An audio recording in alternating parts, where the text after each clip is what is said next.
Hello, everybody, and welcome back here to the Atlanta Falcons Germany YouTube channel and podcast channel here right from Berlin.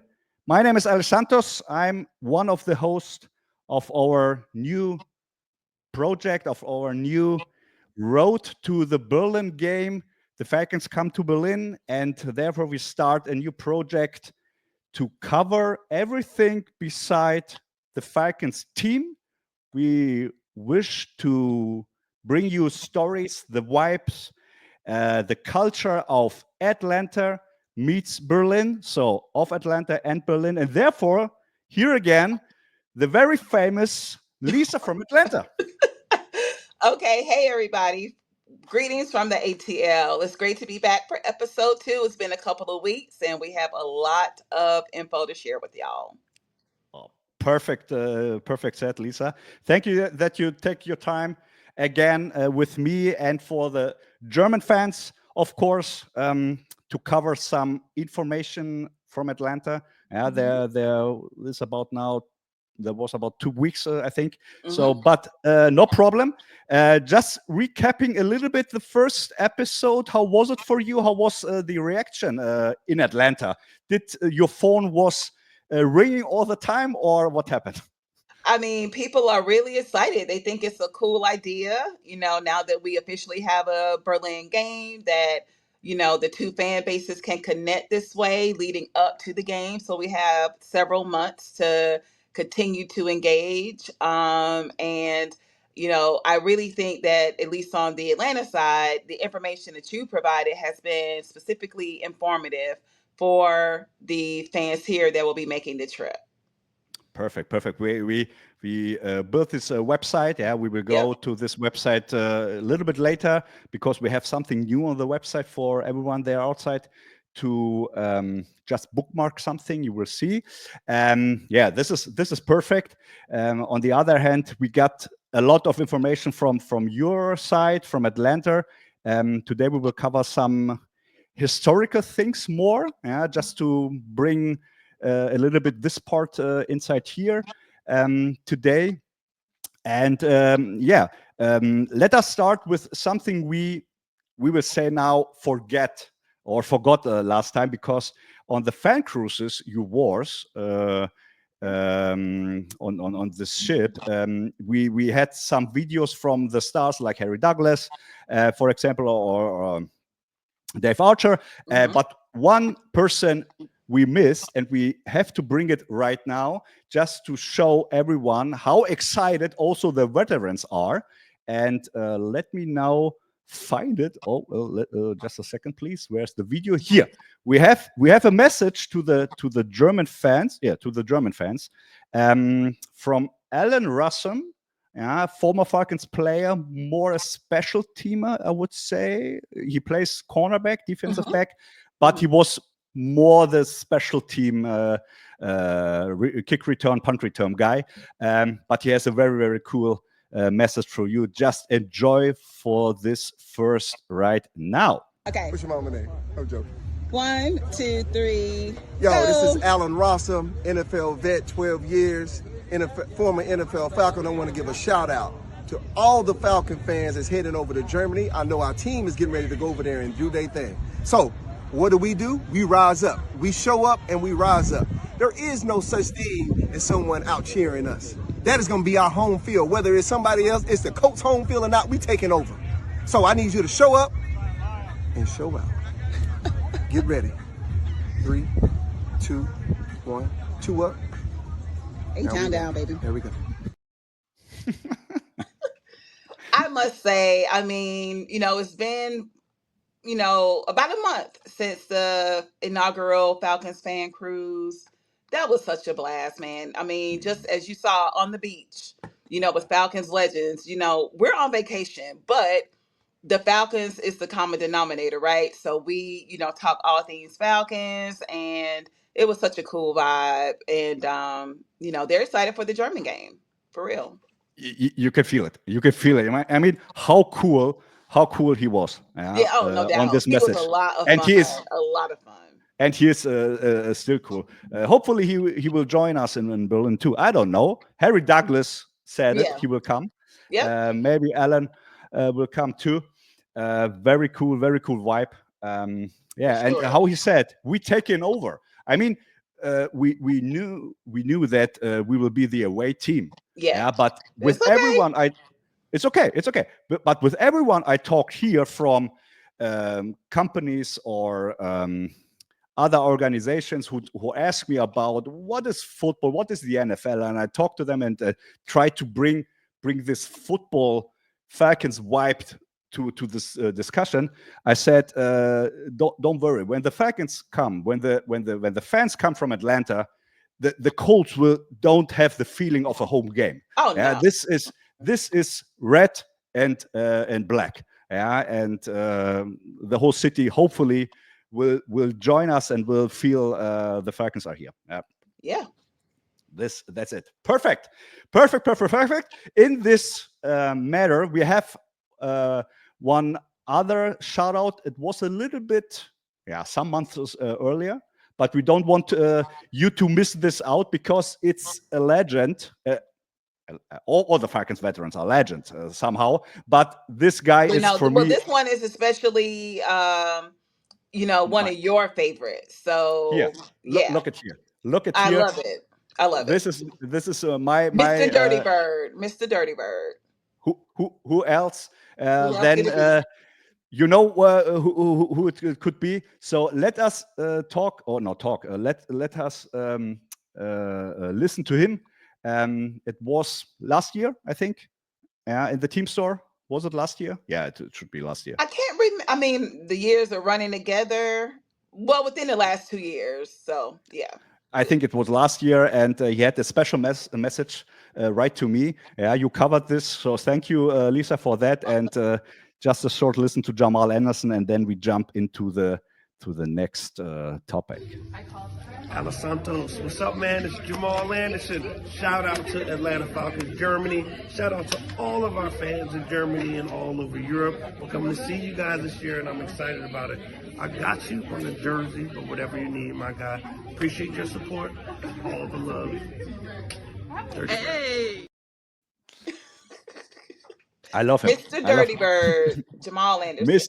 Mr. Dirty Bird, Jamal Anderson. And it's a kind of a running gag for us now, but it's not a gag. It's very serious. Yeah, bring Jamal to Berlin. Bring Jamal to Berlin. So Mr. Arthur Blank, Mr. Greg Beatles, and whoever is responsible in this organization, bring Jamal to Berlin. Hashtag bring Jamal to Berlin. Yeah. He's a vibe on his own, He is very he engages a lot with the fans, and as I mentioned on the first episode, like Harry Douglas, loves to dance. So yeah, Jamal is vibes for sure. I mean, we should have on a Friday maybe or Saturday prior to the game, we should have such a meeting and somehow a dance lesson. I would love it. So right, Jamal could show to everyone how to do the Dirty Bird dance. He literally has, like, previously, I believe on Twitter, he literally had the step-by-step instructions. Like, don't mess this up, There have been a couple of, newer Falcons players that don't quite have it right. So, I won't name any names, but yeah, there are step-by-step instructions that Jamal has put out so that people can properly do the Dirty Bird. They have to rebirth this movement. I mean, why they don't do this after a touchdown? And I forgot to ask Jamal, I said, Bijan, this question. Why you don't do the Dirty Bird dance? I mean, he could do this. Yeah. You remember Calais Campbell did the Dirty Bird dance after his... Now he would do it listen, he loved to do the Dirty Bird. Yeah. I think it was the 100th sack he did, and then he started dancing. Yep, he sure did. He did it a lot, to be honest. I think that was one of the fun things because that's like a signature move for the Falcons, right? And I mean, it's historic. And I hate to say it, when other teams score on us, some of their players try to do it, which I hate. Like Deion Sanders said, don't do another man's dance. Get your own dang dance, right? Yeah. But yeah, I mean, everybody knows what time it is with the Dirty Birds. they try to copy, but the copy is never so good like the original. So never. sorry. Yeah, it's how it is. Okay, fine. This topic we will grab in another episode about other teams and other fan bases. So it will come to a discussion for this topic for sure.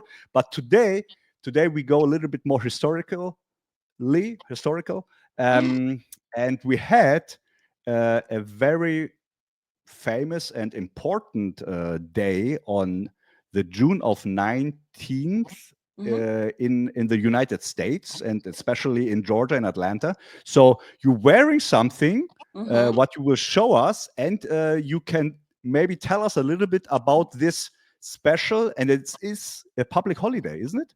Yeah. So, just some background, as everybody, should know, there is a very sad and disturbing part of American history, which includes the enslavement of millions of Africans. So, a lot of people to this day don't like to talk about it or even acknowledge it, but it did happen. And, in recognition of freeing the slaves and the recognition of the contributions Africans and African Americans have made to this country. Okay, actually, let me go back a little bit. So, President Abraham Lincoln signed what was called the Emancipation Proclamation, and that was done in January of 1863. So that was to free all of the slaves that were in the Confederate States. However, not everybody freed their slaves. At that point, slavery had become so ingrained in the economy and the infrastructure of America. The state of Texas, those slave owners did not recognize or free their slaves. So it was about a year and a half later, on June 19th, that Texas then, an American general, General Granger, went to Texas and basically then had the Texas slaves freed. So that day is called Juneteenth, and it's basically the combination of June and 19th, the day that the remaining, well, they're not remaining slaves, but because you've got to remember, they basically worked a year and a half after the Emancipation Proclamation had been declared. So, all of that to say, and I've had this shirt from the Falcons, this Juneteenth t-shirt, a couple of seasons now. The Falcons are, I would say, not all NFL franchises recognize Juneteenth for whatever reason. So I won't get into that.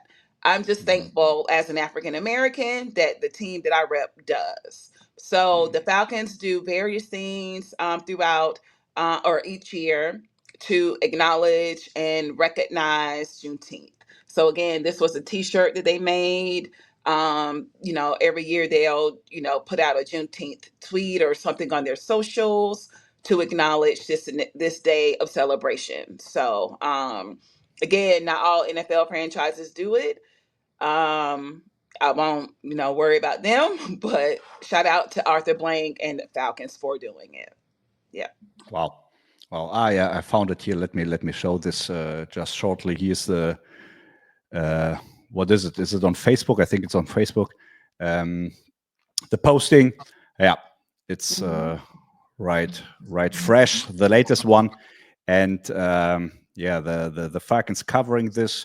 Remember to this day, very very nice and a lovely gesture to remember to this. How you said it like the Americans have this kind of history and they don't like to talk about. I mean, in Germany, we have also a really bad time span of doing bad things to other people. And there's also for groups something, and how can I explain it?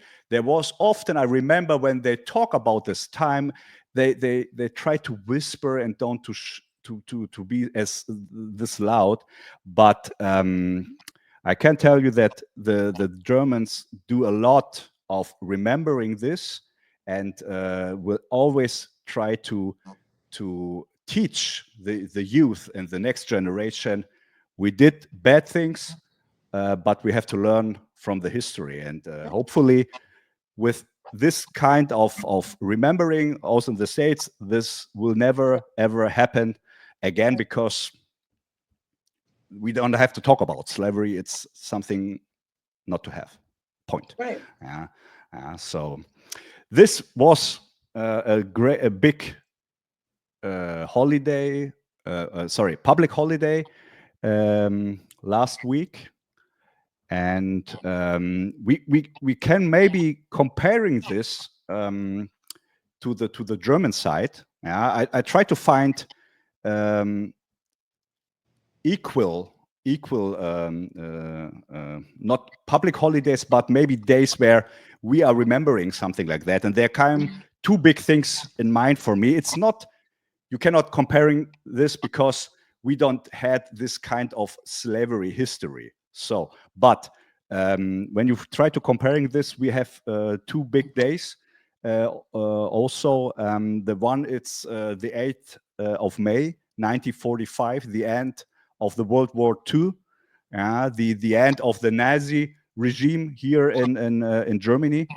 This you could compare this. And after that, for those who maybe are so into the German history, they started after the World War II. They divided Germany in two big sectors: the Soviet part, the East Germany, the GDR, the German Democratic Republic, and don't trap to the word democratic, because it was not democratic, and then the West part, the West Germany part, where the other alliances who won the World War II, France, UK, and the United States, are separated Germany in three parts. And also they did with the capital, with Berlin. And in 1961, the East side, the East Germany, and the communism system covering by the Soviets, then they built a wall around Berlin and around the East Germany, for covering or holding the people inside the country and inside the city, because the young people or the older people are leaving East Germany. I can remember my grandfather had a little bit outside from Berlin. He lives a little bit outside in Brandenburg, and he comes back after the World War II. And in 1984, my father was born. And in 1951, they leave this Soviet sector to West Berlin, because they had listening and seeing what the Soviet regime did in this area. So the people are leaving the country, because they don't want to live over there, and they build this war.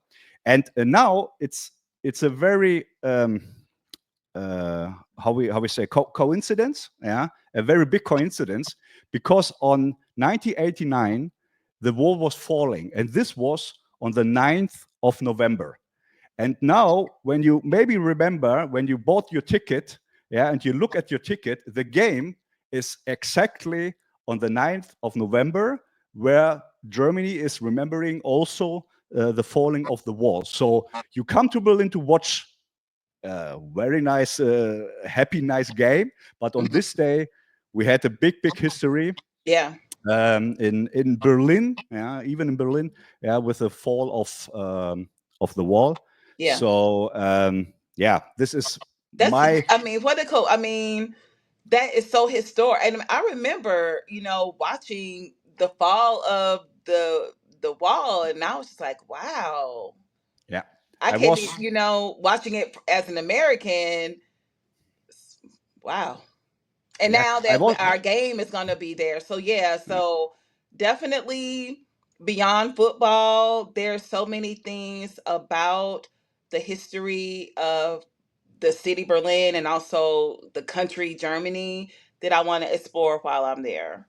Yeah, and just to jump on this, you said I was 12, I think 12 or 13 years when the wall was falling, and I Yeah. remember I sitting with my mom at home, and we watched television, and then there come the news, the breaking news. The wall is falling, and everyone is going to the wall and try to jump on. Yeah, and we sitting there and was like, what? Because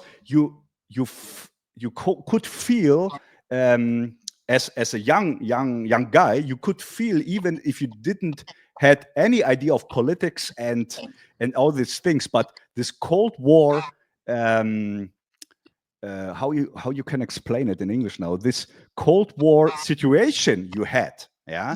And it was this time of what happened with the Soviets, what happened with the United States. They making war, they're making not war, whatever. You could feel it in Berlin very, very well because of this situation of the wall and everything. So, Right. and then the wall was falling, and we sitting like there, and we said, okay, we have to cheer now. We have to drink something, and we had now no champagne or nothing, and we take sparkling water, yeah, and just cheers and said, okay, yeah, the wall is falling, and what a great historic moment. Yeah. I can really remember this. Was a milestone moment for us in Berlin. No doubt. No doubt about it. And I also, just real quick, let me hop back to Juneteenth because I want to make sure I make this point. Juneteenth just became a federal holiday in 2021. So this is, Okay. again, when I talked about America not really wanting to acknowledge and recognize this ugly history that, still, prevails, in different ways in American culture. So you're just talking a few years ago that the government of this country was just like, yeah, we should at least acknowledge that this happened, right? And Wow. the state of Georgia, if I'm correct on my years, it became a state holiday just in 2022. So you're talking 3 years ago, right? Wow. And so Okay. so you're talking a long time of people fighting for acknowledgement that America, this happened, you were a part of it, not only America and Africa are forever changed, the world is forever changed where the colonization happened, right? Caribbean, Africans were dropped off in different countries. So, Brazil, of course, the Caribbean. So, who knows what the world would have been like had colonization not happened, but it is what it is because it did happen. Definitely did. Okay. Wow. I didn't know this. Very interesting, and so good that now you have it. I mean, a little bit late. It sounds a little bit late, but A lot late, it but happens. yeah. But it happens. But it happens. And so for us, it's a celebration. It's a celebration of freedom. Yeah. There are all kinds of events, cultural, between picnics and food and expressions of art, whether it's dance or theater. So it's really, for us to be a day of celebration. And I will say, when the Falcons and any other entity, whether sports or not sports, there are always people that come on those posts that say they'll never celebrate Juneteenth. So again, it's not something that everybody chooses to acknowledge and celebrate. And to be aware of. Okay. Yeah. Well, very, very interesting. let's jump just shortly back to Berlin. I have Berlin, some picture. go. No, sorry. But I see the pictures here. I forgot to show you while I'm telling you, because for everyone who is for the first time in Berlin, and maybe some of the Germans coming first time to Berlin. I mean, I'm sitting here. This is my hometown, but from all over the German-speaking area, they're coming Falcons fans. I mean, we have one guy in Norway. Yeah, we have guys and girls in Switzerland and in Austria, where they're talking also German. Yeah, so from all over the places, they will come and will join here. Berlin, the community, the Falcons fans from Atlanta. So this will be a very, very fun and big party. And just to show you the most iconic, or one of the most iconic point of interest, how we said here in Berlin, the Brandenburg Gate. Yeah, where Jamal, I always will say Jamal, where Bijan, the Bijan event was. Yeah, you took pictures there. Right. Yeah, of course. And when you can now walk through the Brandenburg Gate, and until 1989, there was no possibility, because it looks like this. Look at this picture. It's quite the same position, quite the same. Yeah, but you see this graffiti wall here down. Yeah, you can see it, and that's it. It was a dead, you can say it, a dead part of this historical site of Berlin in the middle of the city. Yeah, I mean, the Brandenburg Gate, it's the center. Yeah, when you go to the left side, you will come to the Reichstag, where the parliament is sitting. When you look at the left corner, this ball, you can see this tower on the left side. I see it. Yeah. This is the TV tower, the tallest building in Berlin. 300. It's 326 meters. Well, I don't know in yards. It's taller than. We get it. It's tall. It's okay. It's tall. It's taller than Kelly's Campbell. Yeah. We get it. I can see it's tall. It's really tall. I don't know. I have to transform it now in yards.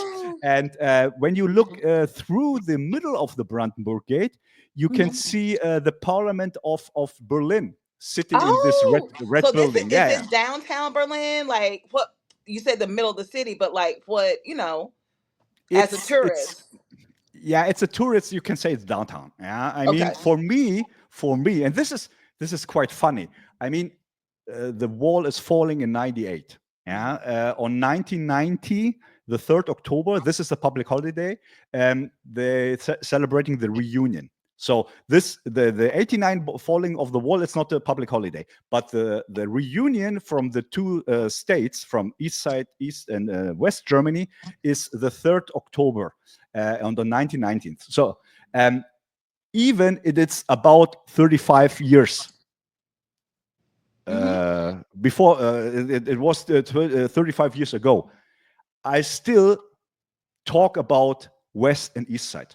It's very cringe and strange, but you have this kind of talking here from the older generation. They talk like that. And I can tell you, there are citizens on both sides of the city. They will tell you when you say, "Oh, let's have a lunch," I don't know, at the Brandenburg Gate restaurant, I don't know, ABC, and they will say, "No, I don't go to the East Side." They will have still. It's not kind of bad thing, but they say, "Oh, no, I don't go to the East Side." And from the East Side, they will say, "Oh, no, I don't go to the West Side." It's very strange. I mean, it's one city, but you have the separation still in the head of the people. And you can ask the talk-up people, when we talk about other guys from the community. Yeah, I always say, where in West Germany is this town? And I say West Germany because I used to use this kind of language. It's very strange, and I can beat myself. But after so long time, you're just talking like that. It's very heavy, and I try to to be better in this. But see, that just goes to show when people were like, that happened, centuries ago. But, hatred and racism is passed down through generations. You know what I mean? So just because it happened however long ago, like you said, you are not even consciously, making the distinction, but you're making the distinction between East and West Germany. Yeah. And it's not. It's not a why because I will do it on the bad way. I mean, often no. Often I say, listen, I'm from the West Side, and my downtown. I say now that's why I tell you this.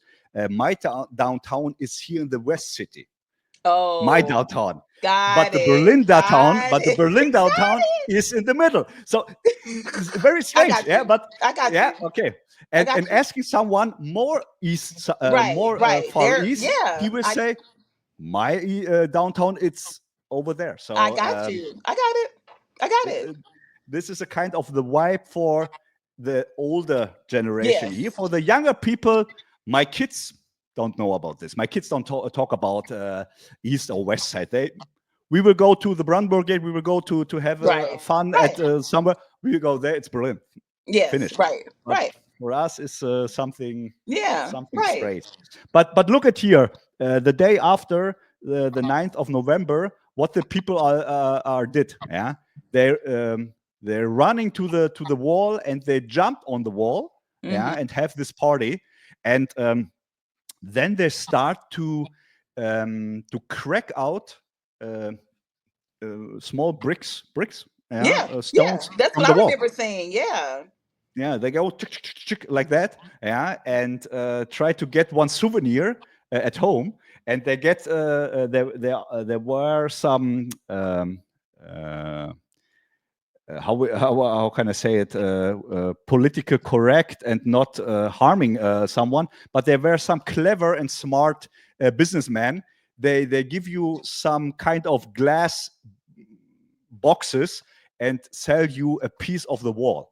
Right. And but you it was remember, a stone. How much were people paying for a piece of No, wait. It was not the original one. It was a stone with a graffiti thing, and they sell it for $50. Yeah, so. Be honest, come on. Okay, I don't know how much it was, and I don't know if I have one of the pieces.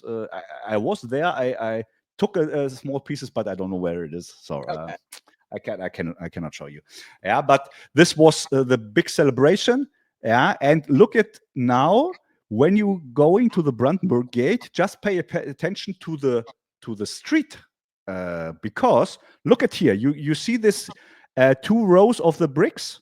Who's crossing these white lines? This is the original standing of the wall on the street. In the whole city. Embedded into the street. It's embedded. What? Yeah. Okay. So when you are in the middle of the city, you will see this bricks. All the time. Oh, so you can go and can now here's the west side, here's the east side. You see it. Yeah? Okay. And I read a tweet some weeks ago. I didn't find it. I wanted to show you. And I think it was an American post from an American guy. He said, look at Germany, look at the Berlin citizens. They have everywhere in the city points where they describing and teaching you about the history they had, about this bad history as well, but about all the history. So when you go through the city, you found a lot of walls and stones and descriptions, and it's really, really, really interesting. Yeah, I was thinking, because my roots, my mom come from Greece, that when you go to Athens, the Greek Athens, not the Georgia Athens. This is this is a copy. Right, this is a copy. Mm-hmm. No, it's very, very fine. That Athens is a museum because they try to build the metro stations, and they took years because every yard they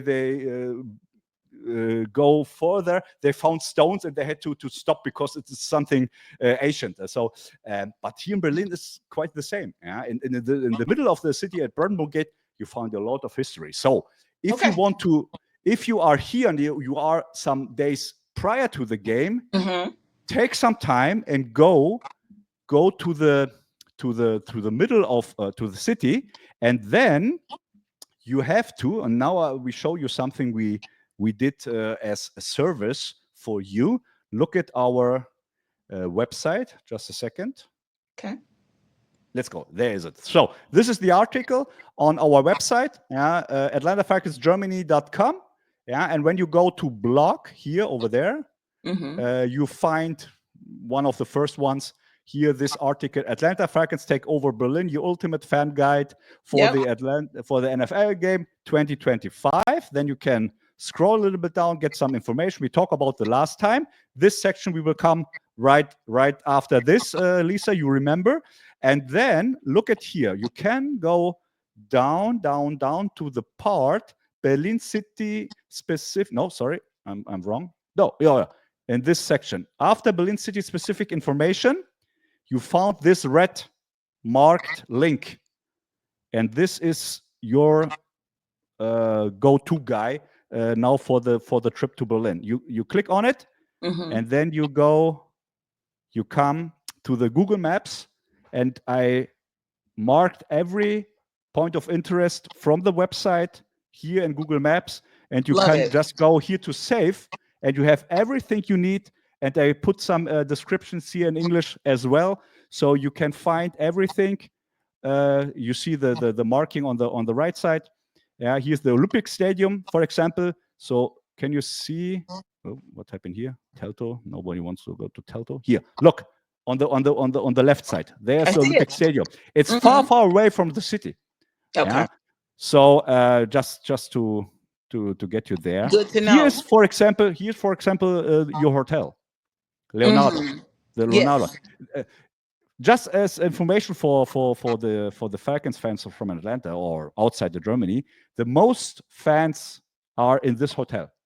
Yeah, I think there are 30 to 35 bookings right now in this hotel. So the Falcons take over Leonardo Hotel, yeah, and put this this hotel in red and black. Yeah, so if you like to go there with the other fans, you can go there. Here's some recommendation in the city west for my city downtown. Yeah, it's more in this area here. Yeah, here's a famous shopping mall, one of the biggest in Europe. Yeah, the KDV, and here, for example, is the Brandenburg Gate. Okay. Yeah. Good to know. Good to know. Yeah, I'm definitely going to have to kind of, once I finalize my travel plans, I definitely want to do, some historical things before the game. So that's why I am planning to come in a few days before the weekend, because the weekend is going to be all Falcons, right? So I want to do some things prior to that so I can really explore the city. Yeah. Very good, very good. So I will update this time by time, but there you will find the biggest things you need. Look at here. We're talking about the mall. Here's the East Side Gallery. This is, you can see it hopefully. This is they leave the wall there as a museum. Yeah, as a free museum. You can go there and having a feel for the height and the measurement of the wall. So yeah, this is a little bit more to the east. Here's the Brandenburg Gate. No, sorry, was the Brandenburg Gate, and a little bit more east is here the East Side Gallery. Yeah, love it. We want to get some shopping in for sure. Yeah, of course. You should. Okay, that was the service tweet here, and now we have a new part of our episode here of our podcast. Yeah, Lisa learns German. So tell me, please, what you told me yesterday. What is your idea before we start to learn some new words? Okay, so yes, my I think it's important when, we as Americans go to other parts of the world, that the expectation isn't that when we visit that everybody that we're visiting knows English. So my plan is to, and I'm still working it out, figuring it out on my side, but I want to learn some German formally. So whether I take a class at the university or use an app, or I actually have a good friend, her husband speaks German. And so she referred me to like this German institute here in Atlanta.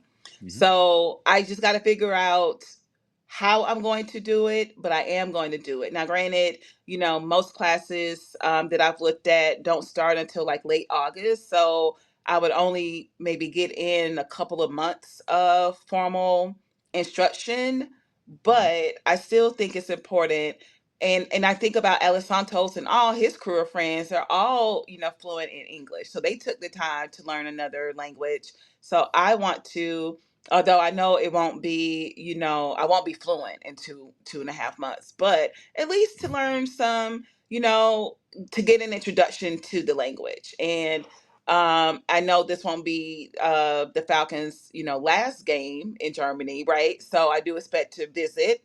So maybe by the next time, and hopefully next time will be the home team for real, I would have improved my German to where I can really speak it and communicate with the German fans. So that's just a personal goal for myself. And I think it's fun. I love to travel. And again, I think the way to truly show respect is to, I think people appreciate when you at least attempt to speak their language and not always expecting them to know English. So, yeah. Wow, wow, wow, wow, Lisa. This is so nice. I mean, yeah. Um, I can tell you when you go to the downtown of Berlin, Hmm. you need to talk English, also like a German one, because the city is full of tourists, Yeah. and even in the bars and in the shops, they're talking English. So it's quite funny, yeah, because I talked to a new Berlin citizen yesterday, and I asked him, "Hey, how's your English?" And he said, "It's okay, but." I understand. And I said, okay, when you go to Brandenburg Gate or whatever, yeah, you need to because no one is speaking German there. But okay, on this side, you are fine with English. But we appreciate it when you and maybe somewhere else try to get at least some phrases or some sentences in German. Hmm. This is I think this should be the normal thing you can Yeah. you can have. You go somewhere else, you try. Yeah, Yeah, you I try, mean, right. And I have been to Europe before. I've been to France and I did take French in high school. So I did mm, have a little bit more formal training in French. And again, it wasn't great, but at least, they I could tell that they respected the attempt, right? yeah, yeah, yeah. So I can sit That's it. and even all these years later, I can still get by with some very, elementary French, but I don't have any experience with the German language, so this will be Yeah, completely new. And I'm excited. I mean, I love to learn, I love to travel. So this will be perfect. like a cool addition to, I mean, and that's the thing about it. I never honestly really thought about vacationing in Germany, right? It's just not something. I don't really know any people that have done it. The people that I know that have been to Germany are usually people that have served in the military. But that's Mm, different. You know what I'm saying? But to actually vacation there and all it's all because of the Falcons, right? You know what I'm mm. saying? So I think that's cool that Atlanta meets Berlin for a reason, and that reason is the Falcons. And I want to really just have an authentic experience, right? So I think it's going to be so fun. Perfect. Perfect. And we will start with the first. Oh, we already started last time. Do you remember your word? You said last time? No, No. if Oh, you show it you to didn't me, do your homeworks. no, I was traveling, so no. Okay. That's okay. I'm just kidding. Let us go to our blocking article because Remember, there. make it bigger so I can see. Yeah. Just a second. Just a second. We have the part language and communication in Germany, and now I do it a little bit bigger. Yes, now it's fine. Last time we talked about Entschuldigung. Can you repeat it, please? Here's the how you spell it or how you speak it. Entschuldigung. Entschuldigung. Wow, perfect. This is perfect. And now we go to bitte und danke. Look at here when you say please. Yeah, the German word is bitte. Look at here. Yes. Bitte. Bitte. Whoa, accent free. And look at here. Thank you. Thank you is in German danke. Yeah. Mm-hmm. Danke. I've heard that one before. Danke. Yeah, danke. Perfect. Very, very easy. So your homework is Entschuldigung, bitte und danke. Yeah. Next time I will ask you. I will ask you, and we will see if you learn your lesson. Oh my But God. let me do another fun part right now because how I said I have Greek roots, and we always play the game. Maybe you do this too in the United States, or you think about when you can speak two languages, then you try to bring the phrases from one language into another language, or differently. You can translate it what it meant, but the joke is to translate it word by word what will not making sense in your language. So now I will bring you, and we don't try this. You don't know what will come right now. I will give you a German sentence, and we will try to figure out what's the English meaning. And I make some research, and I try to get also the South English speak style. So I hope I will hit the right meaning, but we will see if we mess up right now or we hit the right thing. So let me bring a really German phrase, and everyone from the German side now will laughing. Hopefully, yeah, it's the phrase "Das ist nicht das Gelbe vom Ei." Yeah, this is the German sentence. When I translate this in English, is that is not the yellow from the egg.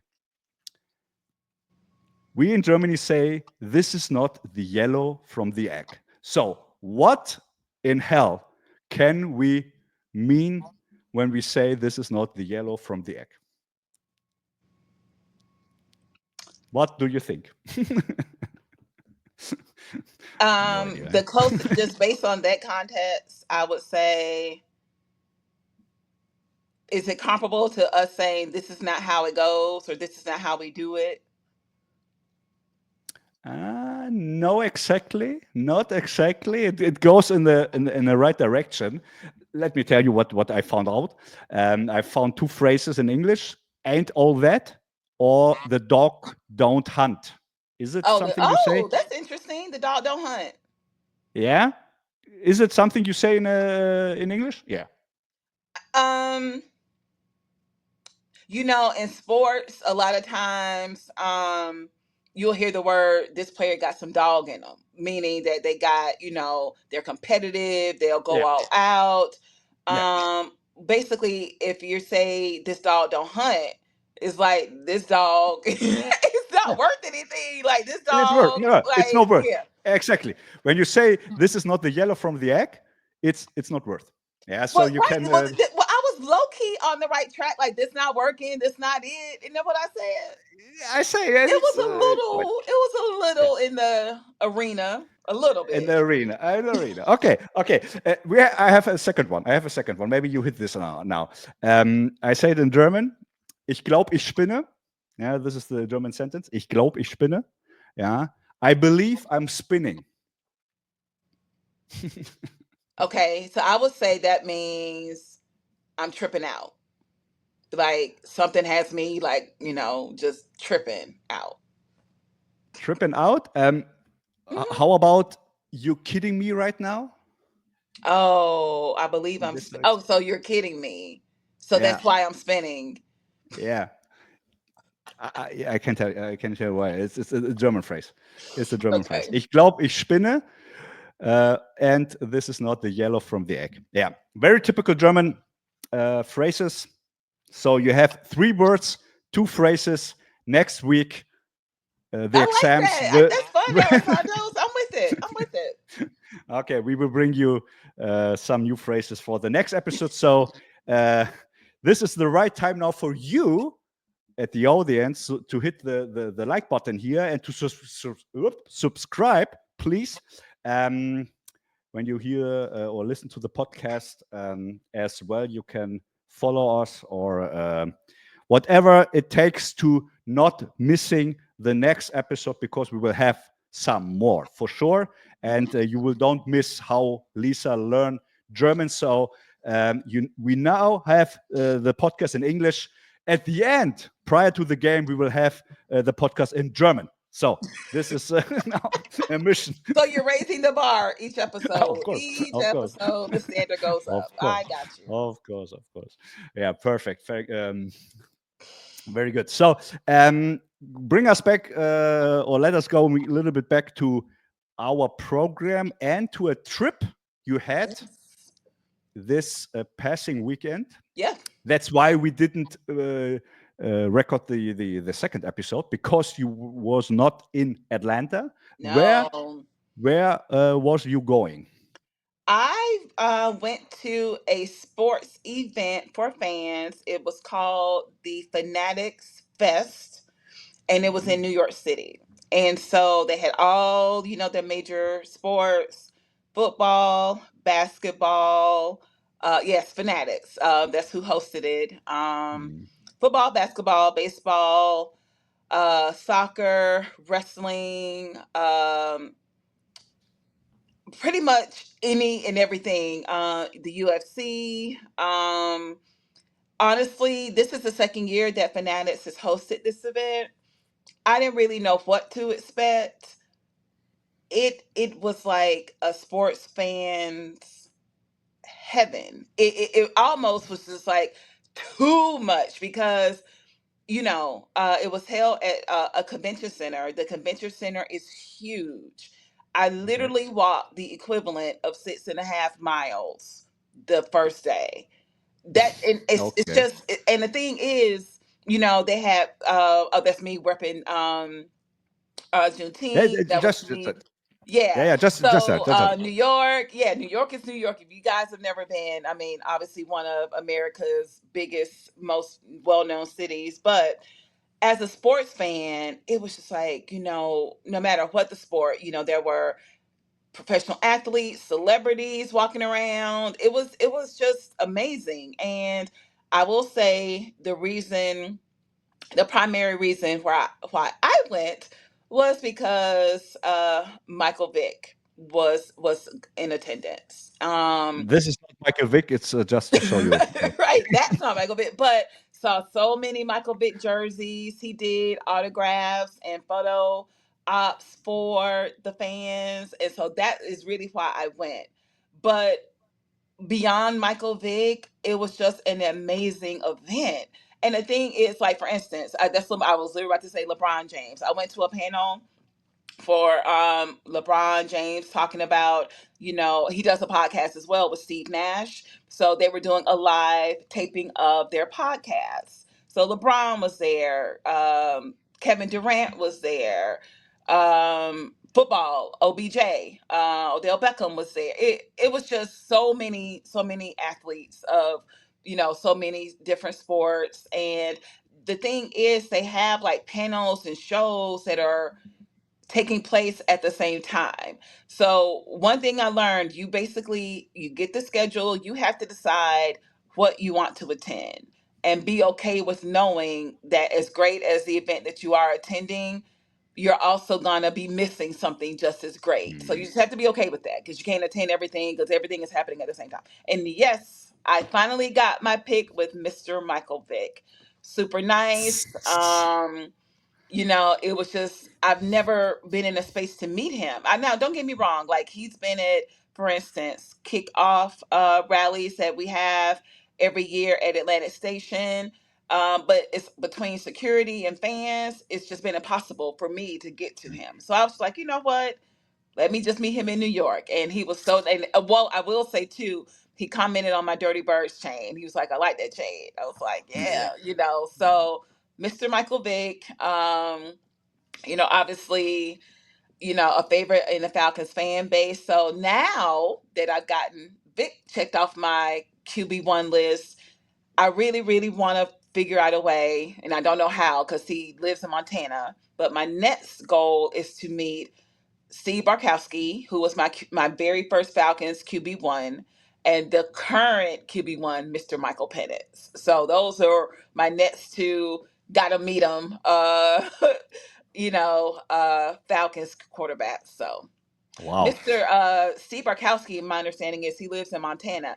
The last time that I believe he was at the Benz was for the 50th celebration of hip hop games. That was 2 years ago. But I wasn't in a space to meet him. So, I would love to connect with, because he, again, was my very first Falcons QB1. Michael Vick had birthday yesterday. He did. Yeah, on 26th. So happy birthday, Mr. Michael Vick. I can show you something, because you see at my wall behind me that I have some signed jerseys. So I waited for the podcast to have a, how we say it, not a sneak peek, like to present. Let's say it like this. What is my next jersey I put here on my wall? So let me proudly present Mr. Michael Vick. So look at here. Yeah, my next jersey is on the wall. Yeah, my next jersey is on the wall, and it's the white one. I love this this white one. Yeah, I have one as well to carry, to wear myself. Yeah, but I'm very proud that I have this check too, Michael Vick, on my wall. Yeah, you see Jamal Anderson on the right. Yeah, and bring Jamal to Berlin. We haven't forgotten. Bring Jamal to Berlin. Hashtag bring Jamal to Berlin. And when you look carefully to the left side, you can see a familiar face. Mr. Barkowski, number 10. Mr. Barkowski, let's go. This is my wall on the right side. Woo, so I love it. You can see Jamal Anderson on the right, Michael Vick, Steve Barkowski, and my Keanu Neal, safety. I played myself safety, so I need Jesse Bates and Keanu Neal. These are my two favorites. So this is the other side. It's something like a museum, like now it's here. Amazing. So Alesantoz. I will put this place here on the Google map as well, like a museum, so you can come here to check. But you see, for the audience now, you see two crazy Falcons fans. I mean, the one is collecting jerseys, and look at here what you see on New York. Yeah, it was also a sports card. Yes. I didn't mention that part of it. The sports trading, a sports card piece of sports, that was a big part of this event. People trading, and it was amazing to see. And maybe not everyone is knowing about that, but when you look carefully on this PSA slab, I think PSA is well known in America, a grading system. Yeah, when you have a raw car, you send it to PSA, and they graded it for you. 10 is the best grade. 1 is the weakest grade. So this is, now you see the logo. This is the very first Atlanta Falcons sports card, the insignia, made in 1966. When the first set from the Falcons came out. So I get one in PSA 7. Yeah, put it here in the frame. Yeah, to do it on my wall. So yeah, you have two crazy fans here. The one is collecting this kind of stuff, and the other one is flying to New York to have a picture with Michael Vick. Yep. We are crazy. And done. Yep. But your But it's jersey, okay. your framed jerseys, with the art, that's amazing, Alesantoz. How many do you have now? How many is up there? 8, 9, 10, 11, 12, and there will come more. I can say. I'm not finished. I'm not done yet. And I think I have to think about using the roof, maybe for the next frames. I love We'll it. see. I We'll mean, see. We'll like see. I said in the first episode, just knowing that you've been a passionate fan of the Atlanta Falcons for 3 decades. That's Yeah, one. I crazy. mean, it is. Crazy. That's why the word fan is short for fanatics. Just like how you showed on your cup, we are fanatics about our team. Yeah. So Fanatics will enter big in the sports card business. yes, Yeah, they try to get over, not to get over, but as I heard, PSA is the number one in the grading system. You can say, and Fanatics try now to climb up, and be the next big player.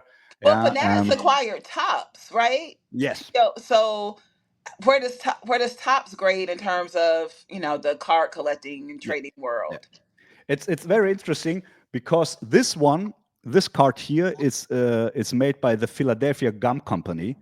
The Philadelphia Gum Company was a company like 4 or 5 years. I'm not exactly now, and they covered the NFL teams prior to the merge of the real NFL.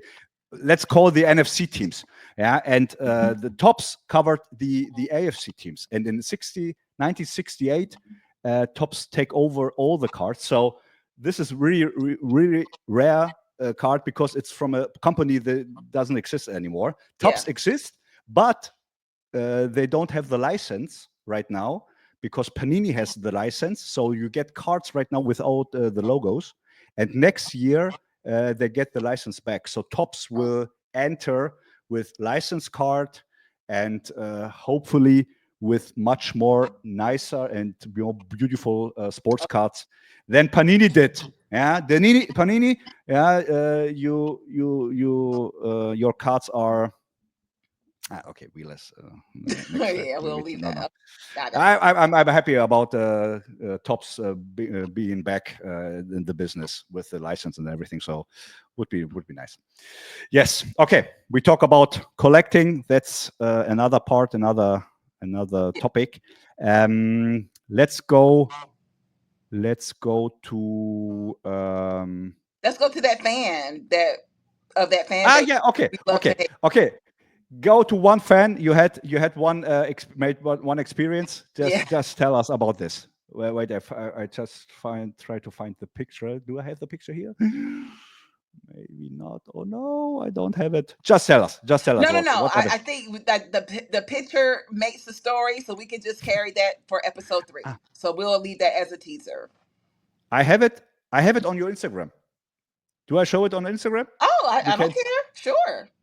Okay, so tell us about. I will show it. Okay. I will show it. So, I was waiting, to take my photograph with Michael Vick, but before he did the photographs, he did autographs, and so saw some Saints fans, whatever. I mean, all fans from all NFL fan bases were at this event, so no big deal. However, she actually it was her and her, I guess, husband, so it was a family and two kids, all dressed in Saints gear. When I realized that she had gotten Michael Vick's autograph, I was just like, ma'am, because really the line she was in, it was a VIP line, and that VIP line led to Marshawn Lynch and Michael Vick. So I didn't know, who she was there to see. Like I said, she's a Saints fan. There weren't any Saints players that were doing autographs, so I didn't, I didn't know what the For what Saints player? For what? Nobody invited Saints player. I mean, For what reason? Yeah, okay, No, right. continue. Well, I mean, there were now, yeah, but anyway, so the story was, so I was waiting, for it to get in line to get my picture. So when I, realized that she had gotten, again, there are different levels of fandom, casual fans, diehard fans. I do recognize that there are fans that collect, NFL memorabilia from different teams. So they kind of put the rivalry stuff aside. But as a Falcons fan, to see a Saints fan not only wait in a line and not only wait in line, but she paid for this access, and I was laughing the whole time. Like, so no disrespect, to the Yeah, Saints, but it was more like, if that had been Drew Brees sitting there instead of Michael Vick, I wouldn't have been paying for that. But that's just the kind of fan I am, right? So anyway, as you can see, I said, "Hey, you got Michael Vick's autograph?" And she's like, "Yeah, here, you see." So I asked, of course, if I could take the photo, and as you can see, she's presenting the photo with Mm. Michael Vick's autograph. So that was kind of, and again, I didn't ask her, was she a collector? Was she planning to sell it or keep it for her personal collection? I didn't get into all of that. I was more so amused that here is this Saints fan that's going through this trouble to get the autograph of Michael Vick. Again, because I would not be going through any trouble to get anything from Drew Brees or any other Saint. So that was funny. And I'll end it on this note. I posted this picture, and there's, on social media, there are all kind of, sports groups. So I posted the picture in the NFC South trash talk group. So again, it is a trash talk group. So Tampa, Atlanta, New Orleans, and Yeah. Carolina fans, right? When I tell you, I don't know if they just had a hard time accepting the truth that this Saints fan paid for Michael Vick's autograph. I was called a liar. I was called, I was called an ChatGPT idiot made this photo. just because I took a photo of a Saints fan who went out her way to meet Michael Vick. But yeah, so that actually, I knew that they were going to react a certain way because, again, to my knowledge, I've never seen a Falcons fan go to this length for anything Saints. Right. So yeah, so some of them are like, they had a lot of choice words for me, but I'm like, don't be mad at me. She the one that did it. You mad at me because I took a picture. And again, it wasn't a situation where I snuck into the picture. No, I asked her, if I could take a Yeah, of course. photo of her, and you saw she was showing me the thing. But the Saints fans in that group were not happy, and I've been laughing for the last 5 days. Why am I You sideways? you Well, I yeah don't know you what you happened oh, there. I didn't do anything. the I'm Saints back. I don't karma know what the happened. Saints karma hit you. Right, the Saints man. Okay, But okay. that just We goes we to show stopped the talking. We rivalry stopped because talking about we stopped talking about Saints that fan. has It's never. not And again, I changed nothing on my end. That was bizarre. So the Saints, yeah, that was some Saints energy right there. somewhere is watching us here. Oh, Okay, that was okay, funny. okay.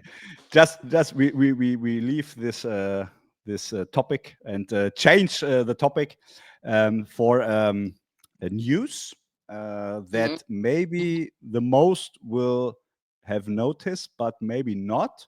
There will be a new Netflix serial, yeah, not so famous as our Atlanta meets Berlin project episodes as well. Yeah, I mean it's Netflix. I don't know this company.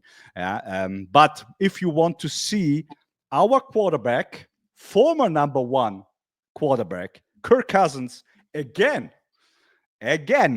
in a Netflix serial, then you have to uh, use your um, Netflix account. Come on, why you don't here?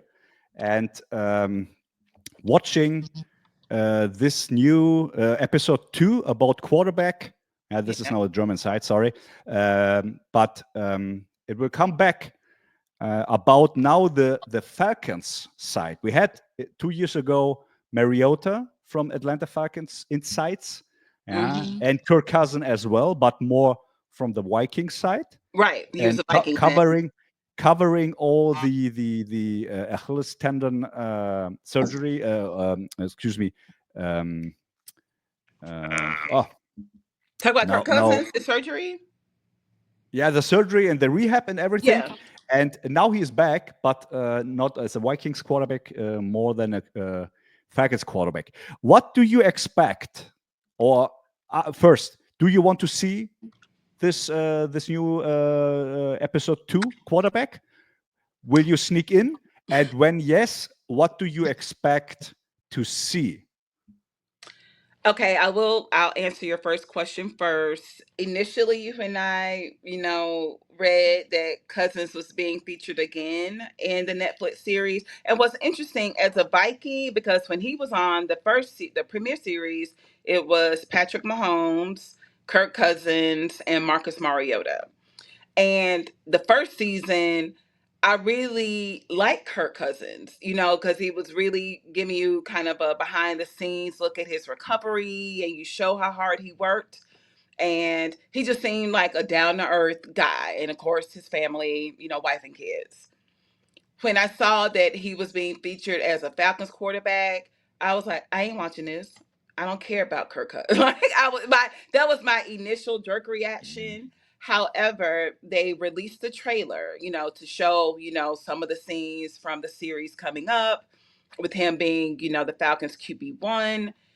And so I've kind of reversed course a bit. And the reason why I have now decided to watch the series, I want to know,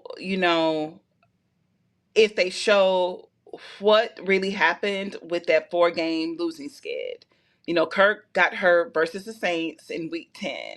And then we proceeded to go ahead and lose, right? So I want to see how much they show of that time frame of last season. So, because there's still a lot of speculation. Did Kirk attempt to hide the injury? Although, I mean, it was pretty obvious the man cannot throw, right? So, did Raheem? How much did Raheem know? I mean, again, who knows how much they're going to show? But I'm going to watch it. I mean, as a Falcons fan, even though I'm kind of over Kirk Cousins and how the season ended and the things that he's done since the season ended, like revealing that he was injured during the season, but during the season, he never claimed injury at all. He basically said, I've been making bad decisions, but he never claimed injury. So, that didn't sit well with, us as a Falcons fan base. So yeah, I just want to see what the series reveals. And in that preview or in that trailer, they did have a shot of the Dirty Bird's nest, and we're waving our flags and we're holding up, Kirk Cousins' fat head. So, I just kind of want to see the overall experience of what they show of Kirk Cousins. So I'll be watching. This is the main goal for me, is seeing outside the project Kirk Cousins, what happens around him. I mean, last year I saw David Bassity from the front office, and I texted him immediately and said, hey, you are a superstar from Hollywood. I saw you in the Netflix serial, and he was laughing. So this is the kind where I will be focused on, because I will tell it. I'm a little bit afraid for myself to see something what I don't want to see, because maybe I lose. How can I explain it now? Maybe I can lose not kind of a respect, but the how I see Kirk Cousins. I mean, beside the negotiations with his contract and the how much money he did, I don't care about this. But how you said he was a grounded, how you said, grounded, grounded person, humble, and I liked him a very. I very, definitely very liked well. him on that first series. Yeah. So I feel like Mahomes was a superstar. I mean, we get it. His lifestyle, and then Mariota was just like the fledgling, trying to come back, resurrect his career. Kirk was right in the middle. So between those three, I actually like Kirk Cousins. Like, he was my favorite of that series, right? Yeah.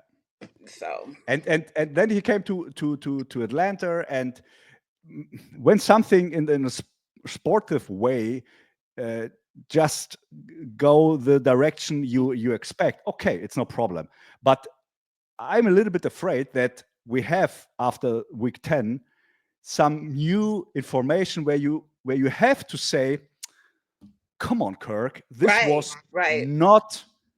was not a good move. Yeah? And then you don't have no choice, because when information came out that are maybe a little bit more ugly, then you have to put this check on this thing and said, okay, this was a bad personal move from him.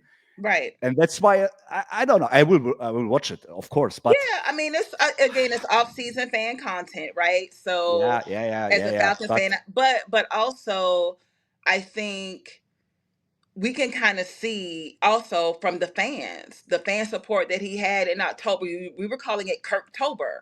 The man had 509 passing yards against Tampa. And then he proceeded to end up, in November, having more INTs than he did TDs. The man had 9 interceptions and 1 touchdown. I bought the initial sports card from Panini, numbered of 10 with the record. Yeah, I have it here. You can't see it. Yeah, so how you said, everyone was excited. Yeah, and how you did with the fans and everything. Right, the swag surfing and just the what I want to have answered to really get to your question is, because the prevailing theory or hypothesis is Kurt did not want to reveal the severity of his injury because he knew Michael Penix was sitting behind him. And, there's a thought, because I don't know if you saw, Justin Simmons did an interview with Kate Adams recently. Justin was only on a 1-year contract, and he's not with us. I'm not sure if he's re-signed with someone else. But anyway, no, it's not. But I do remember her asking him, his thoughts on Michael Penix. And Kate Adams literally said, when did you see something special in him? And Penix, or Justin Simmons, without, hesitation, said the 3rd day of training camp. And she even was like, what? You saw it that soon in training camp that Michael Penix had, was something special? He was like, yeah. So if Justin Simmons could see that Penix had something special, certainly Kirk Cousins knew, right? So the prevailing theory is Kirk, really did not want to, even if it was due to injury, lose his position to Penix. And if that's the case, then how self-serving is that? Because it's not about you, Kirk Cousins. This is a team sport.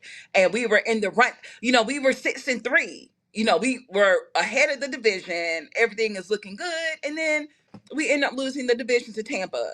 Even though we swept them, we lost the division and we missed the playoffs. So those are kind of the things I really want to see if they reveal. I kind of don't know, though, because I feel like it's going to make Kirk Cousins look bad, or potentially even make Coach Raheem Morris look bad, depending on what they show. So I don't know. But also, when I really, kind of got on my feelings and thought about it, I was just like, that's why I have to watch. I have to see what they show. I just have to see. Of course. We have to see, and I will see it too, but I will put myself a filter on and try to not to get too much into it, because we will see what happens. But it will be interesting. Of course, it will be interesting. Well, okay.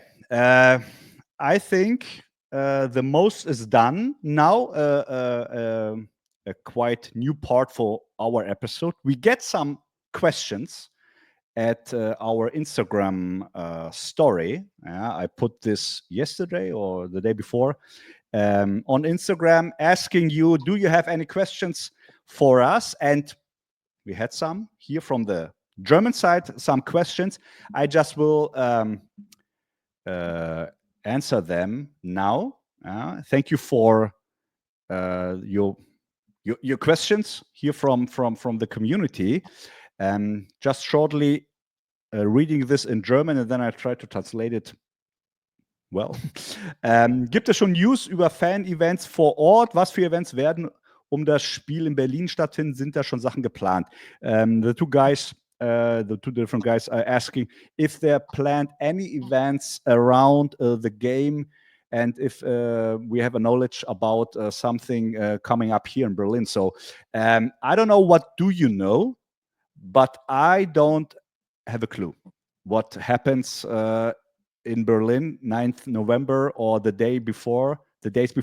So I can tell you, I don't know. So I don't know if in Atlanta is some rumors or some information. You can tell us right now, Lisa.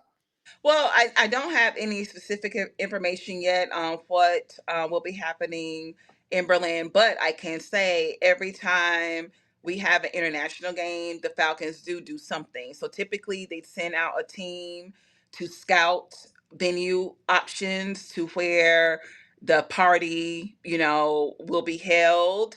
And then, so I'm sure if they haven't already done it, they will be doing that, because they have to see, they kind of have to estimate the crowd and location, all that good stuff. So as of right now, no, I haven't heard, but once I do hear, I will certainly share that with y'all. But yeah, but you can, trust me, something will be happening, and it's normally on the Saturday before the game. So that's normally how they done it in London.